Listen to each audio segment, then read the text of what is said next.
इतना लिखने में लगाऊंगा,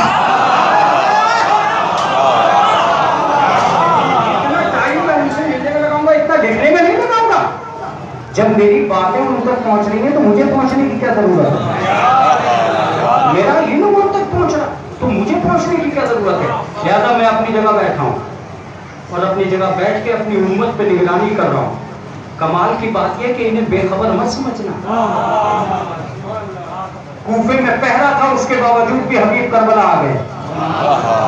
कैसे कैसे आ गए? अगर डर रहे होते तो कभी आते ही नहीं, अगर घबरा रहे होते तो कभी आते ही नहीं। इसका मतलब ये कि जब ये आना चाहे तो कोई रोक नहीं सकता।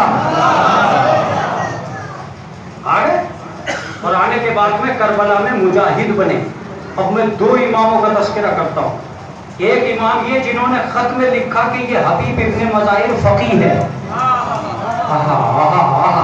उसके बहुत दिन के बाद छठे इमाम आए, उन्होंने नहर में गुस्ल किया और वो मकाम इमाम जाफर सादिक जिसकी आप ज़ियारत करते हैं, वहां खड़े होकर कहा अस्सलामु अलैकुम या औलिया अल्लाह, ऐ अल्लाह के वलियों तुम पे मेरा सलाम। जिसके लिए मैंने मस्जिद पढ़ी थी वही जुमला खुश हो गया। एक इमाम ने कहा ये फकीह है, दूसरे इमाम ने कहा ये वली है। दोनों को मिलाओ वली ये फकीह बन जाएगा।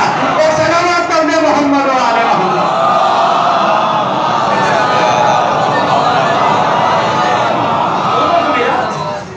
इसका मतलब ये कि जब मर्जियत करबला से जुड़ जाती है उसकी विलायत आम हो जाती है। इमाम हुसैन अलैहिस्सलाम करबला के मैदान में खड़े थे जब यजीद के दरबार में चौथे इमाम पहुंचे और पांचवें इमाम पहुंचे।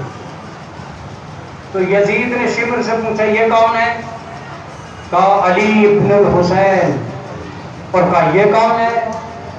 कहा मोहम्मद इब्न अली।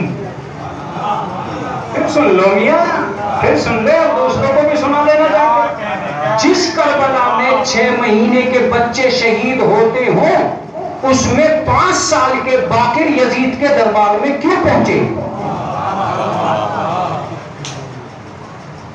जब यजीद ने पूछा ये कौन है? कहा अली। और ये कौन है? कहा मोहम्मद। कहा शिमर फिर मैं तो थक गया, मैं तो हार गया, इसलिए कि जब मोहम्मद भी मेरे घर आ गया और अली भी आ गया, ये तो मोहम्मद भी आ गया और अली भी आ गया, तो मेरी औकात क्या रह गई? कहा अच्छा ये बता कि ये है कौन? का इमाम। का ये